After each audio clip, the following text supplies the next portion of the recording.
안녕하십니까.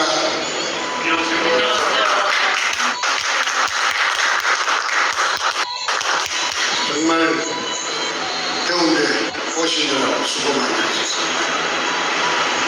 내 팔자가 어찌된 파인지 나 정말 생각해도 좀 내가 이해가 안 됩니다.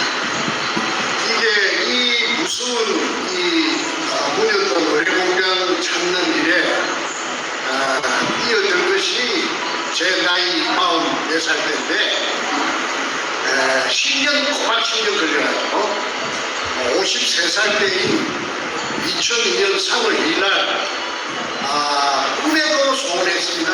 의뢰공장 찾는 것. 의뢰공장이 조그맣지 않기 때문에 어마어마하게 클 것이기 때문에 공간이 땅속에 그 한 가닥만 연관된 한 부분만 구멍 하나만 뚫자. 그러면 그 구멍을 통해 내려가가지고 돌아다니면 다 나타날 것입니다. 그래서 10년 동안 내 가진 것을 전부 다 통틀었어요. 우리 할아버지 땅도 아니고 우리 아버지 땅도 아니고 그 땅이 누구 땅이었나 하면 대한항공 땅이었어. 그런데 공항은 통한다고 하늘에서 길을 열어주더라고요. 그래서 우리 할아버지 땅도 아니고 아버지 땅도 아님에도 불구하고 그 땅에다가 소대로 구멍을 하나 뚫었어요. 직경 60cm, 깊이 16m 안반축을 하루 만에 뚫어버렸어요. 기계가 워낙 좋은 기계가 있으니까 기계 설치하는데 조립하는데 한 이틀 걸린다는 것이 3일이 걸렸어요. 그런데 D-Day를 언제 잡았느냐 하면 3월 1일로 잡았습니다. 왜냐하면 3일 전이고 3월 1일 공휴일이기 때문에 국가관공서, 경찰, 시청, 구청 다 놀기 때문에 그러니까 시끄럽다고 기계 돌아가는 소음에 시끄럽다고 민원이 발생해도 경찰도 오기가 난처할 것이고 공무원도 오기가 난처할 것이라 하는 그게 가만히 있죠. 그래서 그 새벽부터서 기계가 들어와가지고 조립을 해주시는데 이틀 만에 조립이 다 되어버렸으면은 3월 1일 날 그냥 아침부터서 파버리면은 오후 한 5시경에 그냥 다 완성이 된다. 한두 시간만 하면은 완성이 됩니다. 왜 그러느냐 하면은 땅 속에 숨어 있는 그 물을 찾아내거든요. 그 MRI 같은 기계가. 그 기계가 한국에 들어온 지 불과 한 2~3달 됐을 적에 그 기계가 있는 걸 알았습니다. 그 기계가 어디 있느냐 하면은 대전의 배제대학이라고 대전 유성에 있어요. 그 배제대학교가 그 하와이의 그 기독교 교민들하고 자매 결연이 돼가 있대요. 그 이승만 대통령이 만든 학교가 배제학당 아닙니까? 그래서 그 좋은 기계가 들어오면은 세상에 나오면은 그 교민들이 기독교에서 사가지고 그 배제학당에 원조를 해줍니다. 그래서 그 기계가 저 영주 무석사 무량수전 그 찾는데 동원된 걸 텔레비를 보고 제가 알았어요. 이야, 저런 기계가 있구나.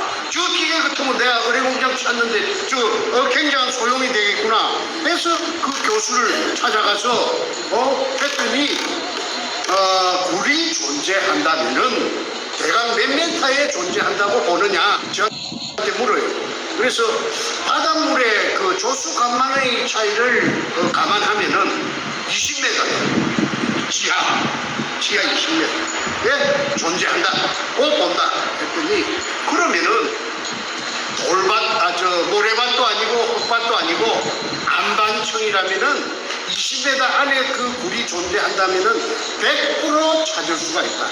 99.9가 아니고 100% 찾아줄 수가 있다. 그럼 비용은 얼마 주면 되느냐? 했더니 300만 원을 우체국에 계좌를 적어주면서 자동이체식이면은 입금이 되면은 자기가 자기 조수를 데리고 부산 현장에 가서 한번 답사를 하고 또 잡아가지고 기계가 오면은 한 2시간만 작업을 하면은 그 굴의 여부를 있다 없다 여부를 엑스처럼 MRI처럼 그 컴퓨터가 찾아낸다. 그러니까 컴퓨터가 찾아내니까 그거는 거짓말이 없다. 아니 그래서 300만 원을 어렵게 구해가지고 그래가지고 줬더니 뭐 말하던 그대로 됐어요. 그런데 그 며칠 후에 그 서울의 그 충무로의 대한극장 앞에 만나자고 해서 갔더니 그 데이터를 주는데 컴퓨터가 찾은 데이터를 주는데 아이 땅속에 낯선 굴이 하나 잡힌 겁니다. 아니 18m예요. 아니 18m가 아니고 16m예요. 모든 굴은 바닥을 기준으로 하는 것이 아니고 천장을 기준으로 합니다. 지상으로부터. 근데 16m 밑에 굴이 딱 낯선 굴이 나타난 겁니다. 그러면 낯선 굴이라는 것은 뭘 의미하느냐 하면은 일본 의뢰공장이 한 가닥을 의미합니다. 저한테 있어서. 제가 그 박정희 대통령 이발사에게 돈을 투자해가지고 계속 해나왔기 때문에 그 근처에 대해서 내가 알거든. 기본 상식이 완전히 습득대가 있으니까 이거 일본 의뢰공장이 맞다. 그 다음에 이제 그 구경을 떨어야 됩니다. 그래서 이제 그 땅 주인이 하늘에서 아까 저한테 기회를 준다고 했던 것처럼 97년도에 IMF가 왔어요. 그래가지고 이 재벌들의 군살빼기, 그걸 어려운 말로 말하면은 BIS, 자기 자본 비율 맞추는 겁니다. 은행에 빚을 갖고 군살빼기, 쓸데없는 재산을 빨리 팔아라. 그래가지고 그 땅 약 500평이 대한항공이 가지고 있다가 민간업자, 콜업자, 건축 폐기물 처리업자, 그게 정확한 말이에요. 처리업자 두 놈에게 공동으로 평당 80만 원씩에 팔려버렸어요. 그래서 이제 그러면 그 다음부터 제가 불안합니다. 마음이 불안합니다. 왜냐하면은 이 민간업자들이 제가 알고 있는 학습이 된 정보를 조금이라도 캐치했다면 자기 땅에 자기 파버리면 나는 10년 세월에 닭 쫓던 게 개꼴이 되지. 닭 쫓던 개꼴이 되지. 그래서 안절부절하고 있는데 그러니까 만나가지고 이제 부산 사람들은 의뢰공장의 어떤 전설처럼 어릴 때부터 의뢰공장하고 그 다음에 보물이 그 속에 있다는 말을 어릴 때부터 다 듣고 자랐어요. 그래서 100% 부정하는 건 없습니다. 의뢰공장도 존재하고 있고 어딘가는 모르지만 그 다음에 그 속에 해놈들이 보물을 숨겨놨더라는 등 그런 말이 아주 민간에 팽배해 갖고 있습니다. 그런데 이제 아까 MRI 기계 같은 그 기계가 찾아놓은 데가 데이터가 있고 그 다음에 땅 위에다가 분필로 가지고 선을 딱 그어주니까 그게 뚫으면 된다. 그럼 이제 업자가 있어야 됩니다. 그래서 돈이 있으면은 일사천리로 그냥 착착착착 다 되지만은 돈 좀 있는 거 걸써갖고 그 장만해놓은 돈 그거 벌써 다 고갈돼 버리고 빈손이지. 그러니까 그 군영은 죽어도 뚫어야 됩니다. 비가 와도 뚫어야 되고 눈이 와도 뚫어야 됩니다. 그래서 어떻게 해가지고 연결해가지고 송파구 방이동에 수산중공업이라고 그 큰 회사가 있습니다. 거기 6천억의 부도가 났어요. 6천억 부도가 났어요. 그러니까 회장이 이제 죽기가 됐는데 그 다음에 6천억 부도 내고 지 재산 전부 다 빼앗기고 그 다음에 백문소 가야 돼. 6천억 빼문 죄로 부도 낸 죄를 살로 가야 되는데 그러니까 자기 친구가 내한테 중앙일보 기자가 하나 있는데 내한테 힌트를 주기로 저 사람 같으면 할 수 있다. 내가 가르쳐 주더란 말은 하지 말아라. 그러면서 2판, 4판, 공사판이다. 이래도 죽고 저래도 죽는데 구멍 하나 못 뚫겠느냐. 그래서 그 접촉을 했더니 내 말을 갖다가 듣고는 그 매력이 있단 말이야. 그래서 구멍을 뚫게 된 것입니다. 돈 10원도 안 들이고 땅은 빌려놔. 앞전에 대한항공에서 민간에게 IMF 오면서 불화가 됐기 때문에 그 땅 주인놈 두 놈을 설득을 해가지고 그 땅 5평을 빌려놨어. 그 다음에 이제 부모가 떨군 겁니다. 차 바닥에 수족관이? 는 아니고 보호가 아닌 55인치 천장 모니터가 천연 대리석 바닥에 그래서 그 구멍이 넓힌 날짜가 2002년 3월 1일입니다. 3월 1일 날 새벽부터서 3월 1일 날 아까 말씀드린 3일째 날 공기를 한 것이 뭐 기계가 조립이 잘 안 돼가지고 하루 뒤에 딜레이 돼가지고 3월 2일 날 새벽부터서 기계가 막 쿵쿵 하고 돌아가니까 그 위에 산 피난민들이 살아요. 아주 영세민들이. 이 영세민들이 민원을 잡아요. 뭐 구청에서도 뭐 그래 나중에 한 낮때나 저렇게 구청에서도 오고 경찰에서도 오고 뭐 난리가 났어요. 그래도 기계를 갖다가 중단시킬 수는 없죠. 기계가 그 미리 딱 그 기계 기사들을 훈련을 시켜가지고 누가 그냥 뭐라 해도 그냥 아무 그 기계 끄지 말고 막 계속 돌리라. 모든 책임은 내가 다 지구만.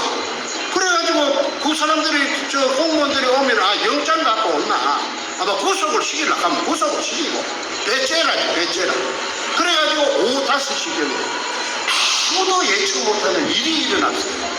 왜 그러냐면 땅속으로 기계가 이렇게 땅속을 헤비면서 깊이 들어갈수록 소리가 차츰차츰 좀 작아졌죠.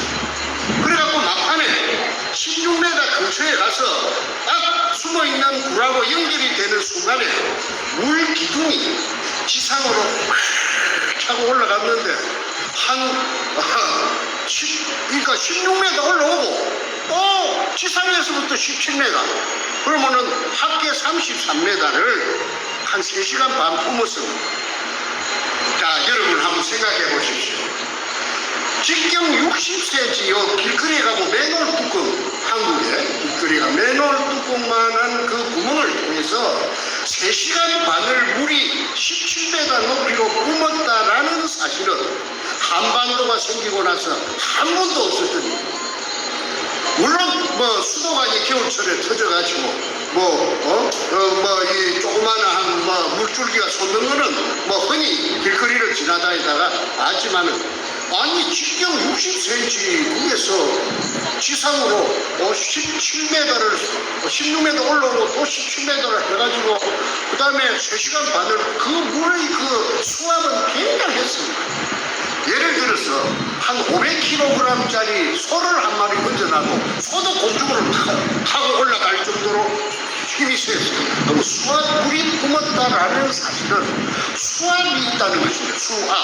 수압은 뭐냐? 큰 공간 안에 물이 가득 채여 있다가 거기 작은 구멍이 하나 뚫히니까 아까 제가 뚫은 구멍입니다. 그러니까 수압을 견디지 못하고 쭉 올라가. 그거는 자연 물리 현상으로 거짓말이 없습니다. 그거는 그야말로 깨가 많은 인간들이 조작할 수 있는, 깨를 부릴 수 있는 그런 부분이 아닙니다. 거기 가장 의뢰 공장이 있다는 핵심적인, 의뢰 공장이 있다는 사실을 뒷받침해주는 핵심적인 증거 자료인데, 그것이 나는 사진 찍고 뭐 이런 거만 성격이 아니라서 그거 잘 못하는데, 배신자, 나를 따라 그 일을 난 둘이서 했는데 김성태라는 그 삼천포 출신에 또 항소만한 새끼가 있어요. 김성태라고 그 도둑놈이에요. 사진 찍는 게 취미라 항상 카메라를 막 잘 때도 갖고 자는가 몰라도 그걸 사진을 탁 찍어놨어요. 물이 뿜는 사진을. 그러니까 그때 그놈이 찍어놓은 사진이 제 손에 있습니다. 그 책에도 거의 다 들어있어요. 왜 그러냐면 이제 이 배신이 일어나고 나서 금이니까 배신이 일어납니다. 금이 아니었으면 배신 안 일어납니다. 돌이 나왔다 하면 배신 안 일어납니다. 돌이 나왔는데 와 배신이 일어나요? 먹을 것도 아닌데 쌀만 먹는 것도 아닌데 금이 나오니까 저를 보고 독을 하자 보고 그때는 이미 독을 다니 모여들었어요. 모여들어가지고 독을 하자 보고 왜 나라에 신고해서 세금을 왕창 뜯기 건데 줄 것이냐. 그리고 새파리, 똥파리, 온유월에 온갖 파리들이 날라들으면은 형님이 어떻게 그걸 감당하려고 하느냐. 그러니까 지도 새도 모르게 그는 소를 잡아먹어도 모르는 데니까 해만 지면 사람들이 인적이 끊어지는 곳이니까 그러니까 우리한테 맡기나란 말이야. 그러면은 하루 저녁에 500kg씩 건져 올려가지고 야금야금하게 옛날 박씨이다. 그러니까 두목이 그때 나타났는데 백준엄이라고. 그 백준엄의 친척이 종로 5가의 금도매상인데요. 그렇게 금이라는 건 예상대가 없답니다. 그러니까 거기서 밀매를 하다 시켜서 제가 호통을 쳤습니다. 저는 아까 양력 소개할 때 저는 에듀케이션 영어 발음이 안 좋습니다. 교육자입니다. 교육자. 전문 교사가 되겠다고 교육학을 전문적으로 교육받은 사람입니다. 그리고 문교부 장관이 준 자격증이 있어요. 아무나 선생하는 게 아니에요. 그러면은 제가 도덕 분자인 채 해서가 아니고 우리 집안에 도둑놈이 없어요. 도덕질 아무나 하는 게 아닙니다. 도덕질을 해본 놈이 하고 고기도 맛있는데 많이 먹어본 놈이 잘 먹는다고 도덕질을 해본 놈은 한 분 하고 두 분 하면 쾌감을 느껴가지고 짜릿짜릿 아마 그런 게 있는 모양입니다. 노름제이는 노름제이 쪼는 재미로 이 내하수체가 뇌에 무슨 분비물이 되는 무슨 물질이 나오는데 그게 막 아주 그냥 짜릿짜릿하게 재미 쾌락을 느낀다. 범죄자들은 다 그렇답니다. 그런데 나는 도둑놈이 아니거든. 그러고 나는 아들 하나가 있고 딸 하나가 있는데 내 각시도 선생이고 부부교사를 했습니다. 내 교대 내 3년 후배입니다. 그 다음에 내 아들은 그때 서울법대 2학년이었고 딸도 법대 나중에 결국은 이화여대에 가서 둘이 다 지금 변호사를 하고 있습니다. 수도권에서. 그런데 그 아들이 법조인이 될 아들인데 내가 만약에 그 말을 승낙했다면은 내가 잘 먹고 잘 살고 어마어마한 부자가 됐더라도 마음이 한 시간인들 내 마음이 편하겠는가? 나 그 생각이 먼저 나더라고. 그러면 부자 안 되고 마음 편한 게 낫지. 부자 돼갖고 맨날 쇠고랑이 어디서 날라올 줄 몰라갖고 오마조마하게 살 필요는 없기 때문에. 그리고 소득이 있는 곳에서는 세금 내야 됩니다. 세금을 내야 나라가 돌아가죠. 그리고 불쌍한 사람들한테 혜택이 가죠. 그래서 당연히 법치국가니까 법에 정한 대로 세금 내야 된다. 이래가지고 제가 팽을 당했어요. 그러면은 도굴단들이 배운 아이들이 아닙니다. 백준엄이 여의도 고등학교 출신이에요. 58년생. 그럼 걔들은 뭐냐면 굴군형을 내가 파놓고 난 뒤에 나타나야 돼. 왜 내가 군형 파놨는데 뒤늦게 나타나가지고 부추겨가지고 정권하고 접목이 됐어요. 노무현이 정권하고. 노무현에게 정권하고 참여 정부하고 그래가지고 정권의 하수인이 누구냐 노무현이 직속 행동대장이 누구냐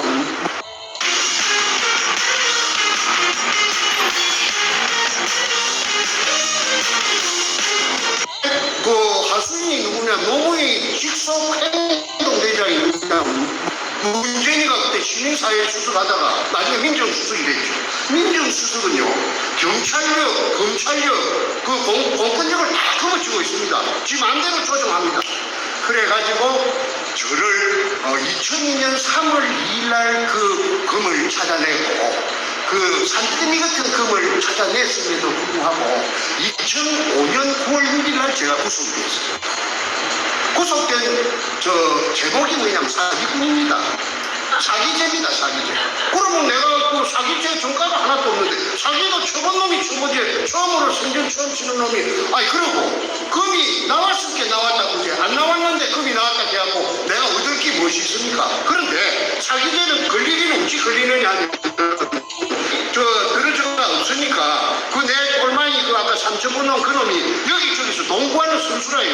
여기저기서 10배 준다고 1억 태우면은 나중에 성공하면 10억 준다고 이래갖고 내 수준죄는 있어요. 그런데 그게 전체 토탈 액수가 2억 1,500만 원입니다. 공소장에 공소장에 그러면 뻥튀기 죄가 있는데 그러면 따질 필요도 없이 2억 1천 얼마를 가지고 제가 징역을 36개월 3년을 받았고 검사를 못하자니 송곳이 저만큼 검사 책상 위에 필동에 있던데 내를 살인범 그런 사람으로 보지 마십시오. 죽여도 분이 안 풀리죠. 먹물로 터져버리려고 그랬어요. 그런데 앞전에도 했더니 댓글에 무슨 방송에서 그런 흉측한 말을 하느냐. 그 사람들은요 이 내막을 모르고 지 입장에서 하는 말입니다. 사람 하나 죽이고 살리는 게 문제입니까? 나라가 지금 이 모양 요 꼴이 됐는데. 그래서 내가 그 검사 앞에서 대질신문을 하면서 그 58년차 10살 적은 놈을 검사 앞에서 들고 패는 그런 사례도 아마 대한민국에 없을 겁니다. 그래서 어쨌든 쌈키는 대로 쌈키는 44년 팬거 그것까지 합해갖고 36개월 플러스 3년이니까 플러스 8개월 1년 받았는데 4개월 깎아주더라고 항소심에서. 그래서 44개월 꼬박 징역을 살고 나왔습니다. 그 징역 속에서 제가 책을 한 권 썼어요. 그 책이 왜 그러냐면 징역 속에서 내가 언제든지 저놈들이 나를 죽이라 하면 죽일 수 있죠. 받아놨습니다. 그런데 내가 언제 죽을지는 몰라도 그 근거라도 하나 남겨놔야 되겠다 해서 내가 그 긴 징역살이 속에서 책을 쓴 것이 영어로 골덴 리리 오퍼레이션, 일본말로 긴노유리라. 그러면 이게 사실이 아니면은 역사적인 진실이 아니면은 이 쓸 수 없는 책입니다. 왜 그러냐면 내가 머리가 무슨 내가 평범한 사람입니다. 그런 지어낼 수가 없죠. 사람 이름이 다 들어갑니다.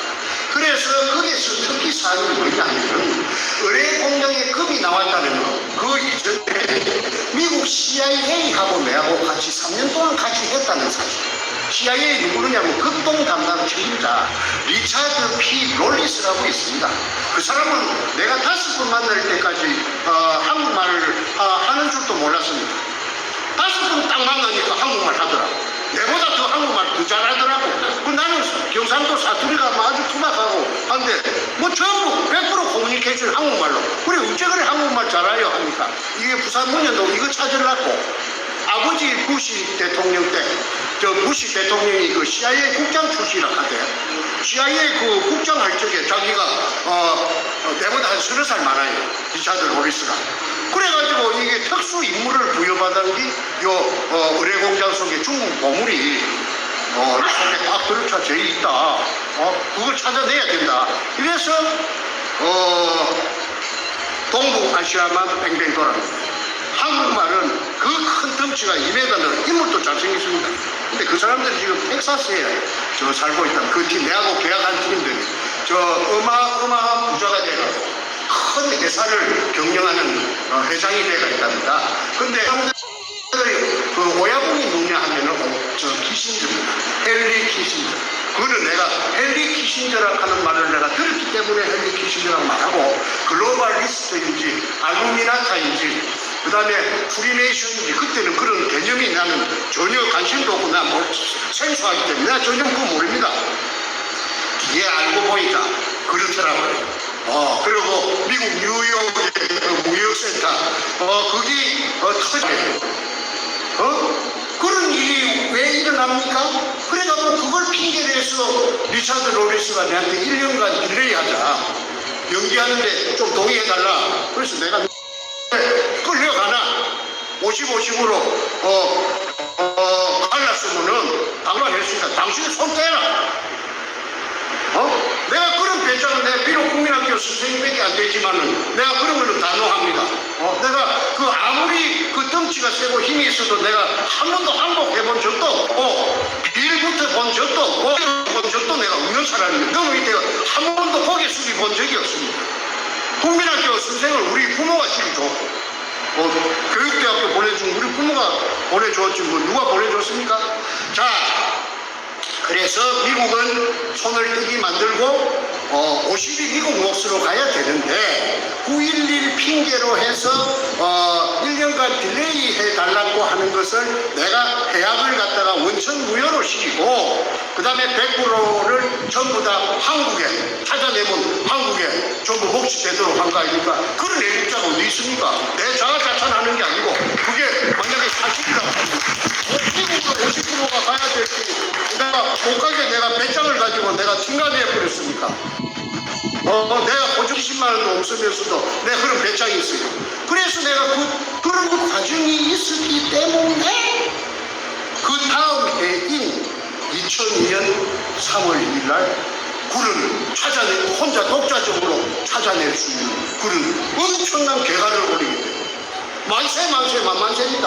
그런데 이거 똑같이 있었던 것처럼 배신이 일어나고 도굴단들이 모여 들어가고 국가에서 또 허가 내놓은 것처럼 허가 받은 것처럼 그러니까 뭐 지혜법거리라 하나 이리 도둑놈들이 설치고 땅 주인을 끌어들이고 난리굿을 칩니다. 이거 내가 멍청해갖고 이게 무슨 이런 일이 있는가? 청와대 그 당시에 청와대 여성 담당 비서관이 신낙균이라 하는 민주당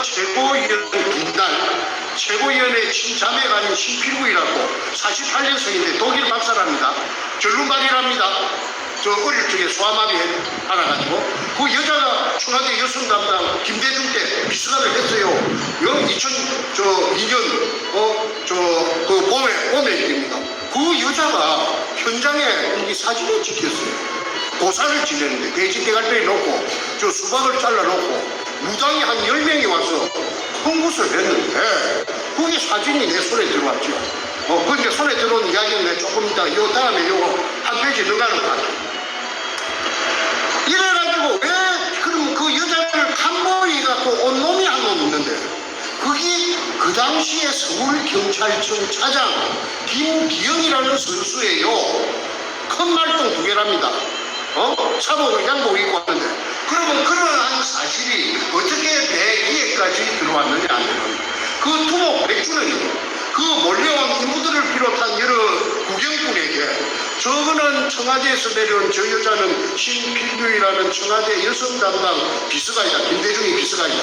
그 다음에 그 남자는 한보해갖고 서울경찰청 차장 김아무개다 하고 막 떠들었어요. 그래 떠드는 거는 효과음을 보려고. 왜 그러냐면 나라에서 자기를 이게 범죄가 아니고 국가에서 자기를 보호해준다. 허가를 떳떳한 것이다. 정충재는 폐행당했다. 이래갖고 선전을 하니까 내 행정한 두그지 찾아가 따라 붙었다. 도굴단에. 그거는 도굴단의 모든 서류가 2차에 걸쳐서 내 손에 다 옵니다. 내부 문건이. 그래서 내가 거기에 보고 내가 알았죠. 깜짝 놀랄 일이죠. 내 행정관들은요, 그 앞에서는요, 행정관도 소용없어. 내가 그 집에 큰아들인데, 이 두 놈의 새끼가, 그렇지. 한 놈은 지금 찌적 살고 있어요. 신각통 들고 들어갔던 놈이 그 넷째입니다. 지금 나이가 61살이거든. 이야기를 앞전에 그 방송을 태블릿 TV에서 여러 번 했기 때문에 세세한 그런 이야기는 안 하겠습니다. 어째서 노무현이가 천녀정부가 청와대가 이 상상도 못하는 금도굴단하고 전복이 되는가? 요게 오늘 초점을 맞춰갖고 제가 주어진 분량이 1시간인데 가능하면 1시간에 마치도록 제가 노력을 해보겠습니다. 우리 담배부터 하나 피우자. 그쪽도 노담이신가 봐요. 모태 노담이에요. 시간인데 가능하면 1시간에 마치도록 제가 노력을 해보겠습니다. 노무현 이야기 조금 하겠습니다. 내가 하도 억울해서 내가 저 다큐멘터리 작가고 내가 시사 작가니까 내가 그 전공이 내놈 탐정 도둑놈 잡는 내가 전공이에요. 내가 잘해요 그런 걸. 그래서 내가 추적을 했더니 전라도 장흥에 전라남도 장흥에 살던 노판숙이라는 사람이 있었는데 일본의 기안동보나 해방되고 전동에 전라도로 찾아왔어.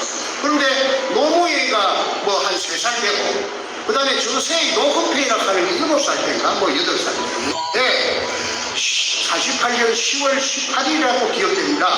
여수 반란 사건이 일어났어요. 여수에 주둔하고 있던 그 일개 연대병력이 그 제주도에 그 4.3 사건을 토벌하려고 그 군함이 여수항에 와서 대기하고 있는데 그가 총을 거꾸로 들이대가고 반란군 대장들이 이렇게 선동을 해가지고 그래가지고 전라남도 일대가 순식간에 반란군에 장악됐습니다. 근데 노판수리가 노무현 저 애비가 뭘 했느냐 우편 배달부를 했어요. 시골에서 우편 배달부는 그때나 지금이나 아마 자전거 타고 다니는 모양이에요. 자전거를 타고 자기 배달 구역에 사는 그 상대 우편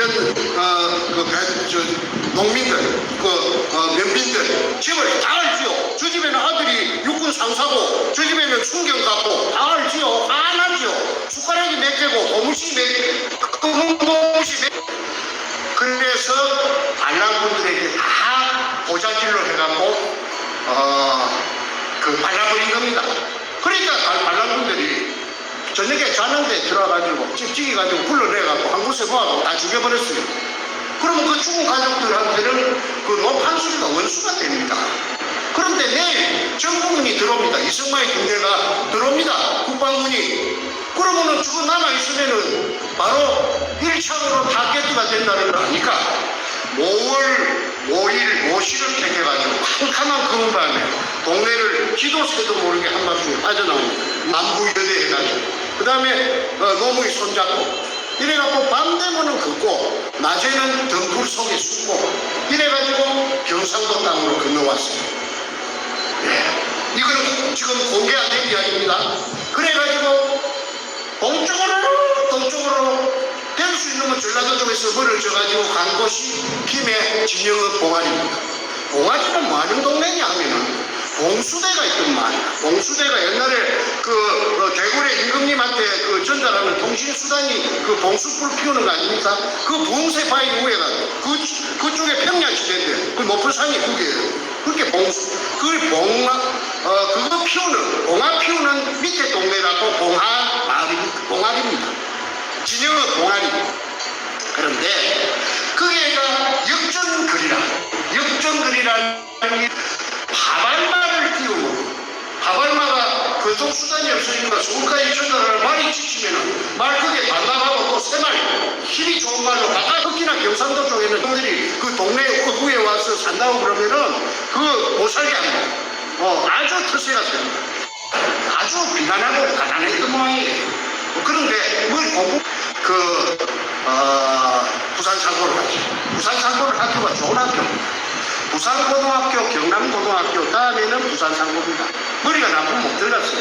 그런데 은행원이 되는 게 목적인데 고등학교 학벌이 최후의 학벌이 부산상고 좋은데 고등학교 나온 놈이 10년 동안 쪼아가고 처음에 듣다 하는 거는 우리가 노무현이라는 인간의 어떤 집념이라고 할까 왜 안 되겠습니까? 그래서 대전지법에 판사가 됐는데 관리를 1년 정도 하다가 사퇴를 했어요. 월급이 쫓겨나니까 그 대식구들을 미기 살릴 길이 없어요. 그래서 부산 내려가고 변호사를 하면서 문재인하고 만난 겁니다. 그래서 문재인은 말하자면은 노무현의 영원한 똘망입니다. 오복. 그런데 재밌는 이야기가 노무현이가 세상의 그 친구들에게 또는 기자들에게 공개한 적이 있어요. 무슨 문장처럼. 그게 지금 내가 들려드리는 이 말씀이 노무현이가 어떤 인간인가 하는 것을 이 계산해 보는데 자료재해 보는데 큰 도움이 됩니다. 왜냐하면 노무현 집이 찌개찌개 가난하니까 노금평이하고 같이 인원을 했어요. 행지한들이 야 형아 우리 가정 형편이 이리 가난해가 되겠나? 좀 우리도 형편이 좀 풀려야 될까 아이가? 그래 맞다. 그거 어째야 되겠노? 하니까 그러지 말고 우리 뒤에 산이 좀 있잖아. 그 산에 감나무를 좀 심자. 땅감이 유명합니다. 아마 땅감이 한국에서는 제일 유명합니다. 지정땅. 그래서 묘목을 그럼 사야 되는데 묘목 살 돈이 어디 있노? 내가 책임질게. 형님은 내가 따라 붙어라. 해가지고 어느 날 밤에 김해 임업시험장이라고 합니다. 그리고 국가기관입니다. 묘목 기부는데 임업시험장. 그 철조망 다 해놨어요. 땅이 있든지 철조망이 있든지. 그걸 절단하고 거기에 침입합니다. 야간에. 그래갖고 지입으로 100개. 원한들을 훔쳐가지고 갖고 와가지고 가수 그 산에다가 심어갖고 그게 실제로 그 몇 년 후에 그 가게에 큰 도움이 되었다고 스스로 이야기합니다. 자, 그 이야기 제가 하나 다 소개했습니다. 그러면 그것이 현행법으로 따진다는 특수절도. 이 야간에 밤에 절단하고 침입해갖고 국가 물건을 훔쳐갔으니까 그 예사로운 일이 아니죠. 그 엄연한 범죄이죠. 도둑질이죠. 도둑질은 아까 제가 서두에 말씀드린 대로 아무나 하는 게 도둑이 아닙니다. 도둑은 남의 눈을, 주민의 눈을 피해 슬쩍 훔치는 걸 도둑 절도라고 합니다. 절도죄입니다. 그런데 자기 입으로 스스로 공장처럼 그 백주나 되는, 백주가 작은 거 아닙니다.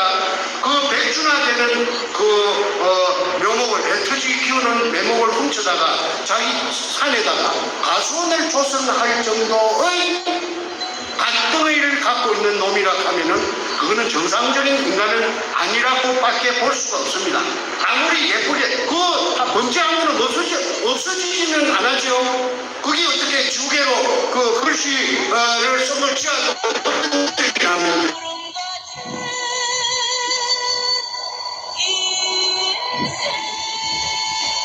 캐치를 했습니다. 그 인터넷이 지금 내 전화기 속에 있습니다. 그 작은 이야기가 뭘 의미하느냐 하면은 노무현이라 하는 그 작자의 아이덴티티, 정체성을 나타낸다고 저는 여러분에게 소개를 드립니다. 이 방송이 지금 전 세계 나가는 거니까 내가 거짓말하면 안 되지요. 내가 책임질 만할 이야기하죠. 그런데 작은 뱃살 버릇이 여든까지 간다.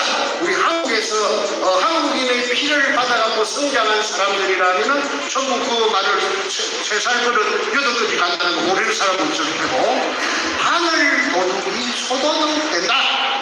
그 틀렸죠. 열어가지고 기라봤지만도 도둑놈들하고 지도 너 커서 큰 도둑은 조세영이 같은 거 그런 거 돼. 그런 부모는 아마 저는 없을 것이라고 봅니다. 그런데 도둑은 타고납니다. 그래서 그 새끼가 도둑놈이 그 판사가 되고 또 변호사가 돼갖고 내가 다큐멘터리 작가로서, 실화 작가로서 내가 스스로 찾아내야 해요. 그 정보를 찾아내갖고 발로 갖고 뛰다니면서 동쪽, 서쪽, 남쪽으로 뛰다니면서 박정희 대통령 그 이발사를 만났고, 그 이발사가 그 이전에 그서 운영을 하고 있는데 내가 그게 돈을 3억을 투자를 해가지고 100분의 10을 받고, 근데 그 사람은 영 희망이 없어요. 그 사람 하는 짓이 틀려먹었어요. 무식해서. 그래서 내가 독자적으로 대한항공땅에다가 그게 IMF 97년도 IMF 오는 바람에 5평을 빌려가지고 구멍을 뚫어서 그 구멍이 뚫리면은 금분형이라. 일본 글자 세자가 지키가 있나? 이등추, 일본말로 이도추. 이도추라 하는 그 글자가 지켜가 있는 향토색 마다리 속에 중국에서 돈처럼 쓰던 50g짜리, 250g짜리, 500g짜리 금화가 아니고 금편. 금편이 잠수함 26척에 실려. 잠수함 26척에 실려갖고 1차 왔다는 말을 내 리차드 로비스한테 들었습니다. 미국 CIA가 장난하는 데 아닙니다. 세계에서 최고의 정보망을 갖고 있고, 그 사람들은 내가 한 3년은 겪어보니까 그 사람들은 의료만 사람들이 아니라 빈틈이, 깨미 군형만큼도 빈틈이 없는 사람들이에요. 아주 친밀해요. 사람 말을 믿고 그래 믿어줄게, 그거 아닙니다. 자기네들이 전부 그 말을 또 검증을 해요. 이 말이 틀리는 말인가 맞는 말인가를 샅샅이 검증하는 것이 미국이라 하는 걸 내가 그때 세상에서 처음 겪어본 그 미국 CIA를 통해서, 그래서 CIA를 내가 팅가내버렸어요. 그래서 했는데 그 다음 도둑놈이 나타난 것이 한국의 대통령이 도둑놈이 돼가지고, 그놈이 그 쉽게 말해서 이인규라는 대검 중수부장한테 붙들려 갔다가 와서 돌통이나 30분이니까 꼬롱이 나는 시간 문제니까 그날 저녁에 그만 저거 똘마이 문재인이가 그만 없애버리고, 그걸 일컬어서 도마뱀 꼬리 자르기 일환이라고 제가 진작에 붙어서 책에 썼습니다. 아까 김노유리 골든리리 오퍼레이션 내가 그거 썼습니다. 문재인이하고 너무 이름을 바로 받았습니다. 그래서 문재인한테 그 책을 전달해 줬습니다. 내가 직접 준 게 아니라 직접 전달해 줄 수 있는 사람에게 줘갖고 전달됐다는 걸 확인했습니다. 그런데 그 외에도 내가 쓴 글을 무시무시한 글을 전달해도 저놈은 대응하지 않습니다. 나에게 대응하라. 우통 벗고 좀 나서줘라. 나를 좀 잡아 이어주라 하는 그런 판을 크게 벌이라고. 오프닝장에서, 무대에서 이렇게 홀링하는 겁니다. 올라와. 이 국민들을 보는 데서 넉항, 이항 한번 맞짱을 한번 뜨자. 내가 할 수 있는 건 그것밖에 없습니다. 절대 의회 주장이죠. 노 코멘트를 하고 뒷구녕에서 뭐라 하느냐 하면은 가짜 뉴스. 여러분, 우리 양산집에 금이 200톤 숨겨져 있답니다. 그거 정말이면 참 좋겠죠. 젊은이들 일자리를 만들 수 있을 테니까요. 이런 식으로 영촌스럽게 말을 돌려가지고 눈도 꼼짝 안 하고 그냥 거짓말로 쳐발라가지고 그래서 이 우리 대한민국 국민들은 순진해서 그런 거지. 그 말을 또 꼬집더라요. 그런데 오직해야 제 아버지도 같고 어머니도 같은 제 행제가 있습니다. 행님한테도 못 오고 이것도 아니고 그쪽에서 또 팬다 있어요. 돈만 조금 보고 돈 맛을 조금은 봤답니다.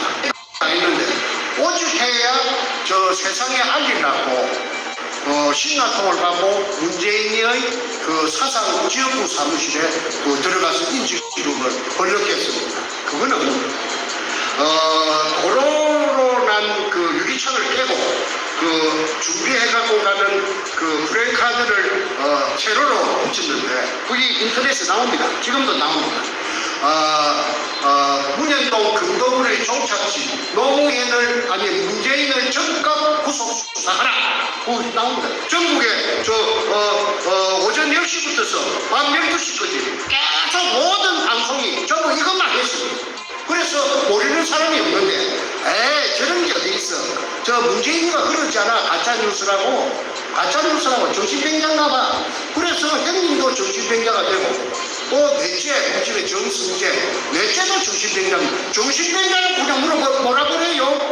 그런데 미안하지만은 나는 우리 집안에 정신병자가 있다는 말 들어본 적도 없고 제가 우리 마누라가 초등학교 일산에 어떤 초등학교 교사로서 정년퇴직을 했는데 그 공무원 의료공단이 있습니다.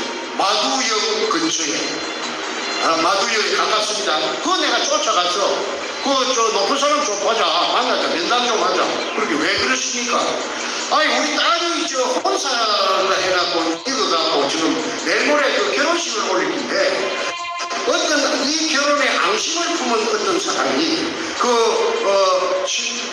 신랑 아버지한테 신부의 아버지가 정신병자라고 고치다리를 쳐가지고 이 혼사가 깨질 지금 위기에 있는데 위기에 봉착했는데 아니 나는 정신병원에 한 번도 간 적이 없기 때문에 내가 병의원 약국 생긴 거 전부 다 이 공단이 생긴 것부터서 전부 다 좀 떼줄 수 없어. 그러니까 내 말을 들어보더니 자기도 자식 키우는데 자식이 그렇다면 그 못 떼줄 이유가 있습니까? 안 떼주는 게 보통인데 내가 특별히 떼드리겠습니다.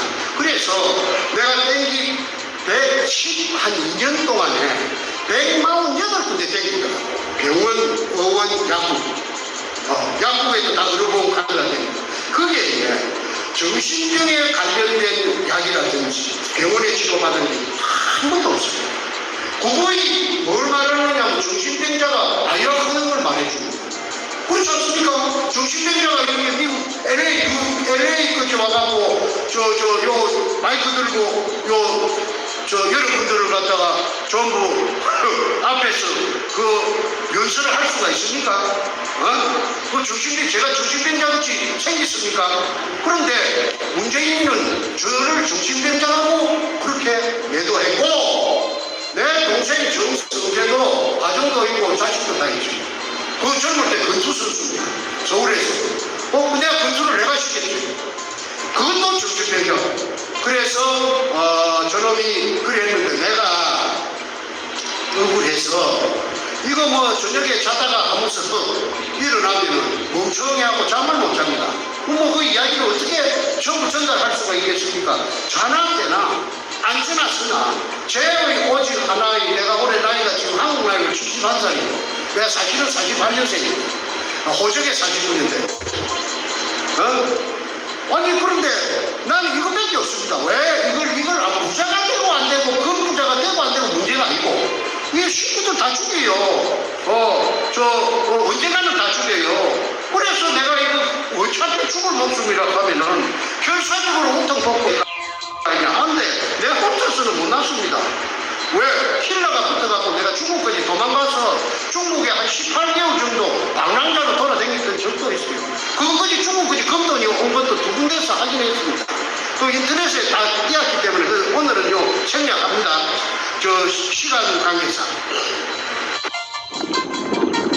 레슨.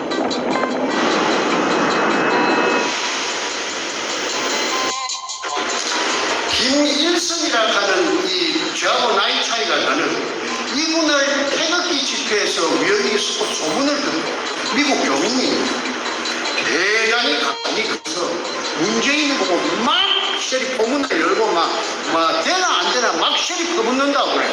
그래서 도대체 그러면 간띵미가 그 배밖에 나왔는가 보다 한번 가보자 해서 들어보니까 가장 참더라고. 그래서 내가 이 사람을 콜링을 했어요. 콜링 만나자고. 이래가지고 만나가지고 이야기를 하니까 한국 사람들은 두 가지 부류로 나눕니다. 이 이야기를 하니까 아이고 저는 무서워서 안 할래요. 답해야지요. 그 자료를 좀 주세요. 그러고 난 뒤로 전문가들을 내한테 붙이더라고. 지질학자, 그 지질학에 대해서 이태리가 또 좀 말개나 하는 것 같아. 이태리에서 박사학위 받은 사람은 내한테 붙여갖고 나를 검증을 하고 또 무슨 전문가를 붙이고 무슨 전문가를 6달 걸렸습니다. 6달. 작년 12월부터 금년 5월 말까지. 그래가지고 나는 이제 김이 새가지고 김이 빠져붙는 것 같다. 저 사람 이제 이거 뭐 큰 소리만 치더니 헛바인 것 같다. 자꾸 또 보자야 새끼들 같이 보채는 것 같지. 어떻게 되는 거야? 할 거야 안 할 거야? 할 수도 없고. 숨이 막힐 지경인데 이거 도망갈라 해야 도망갈 데도 없고. 내가 죄 지은 게 뭐 있나요?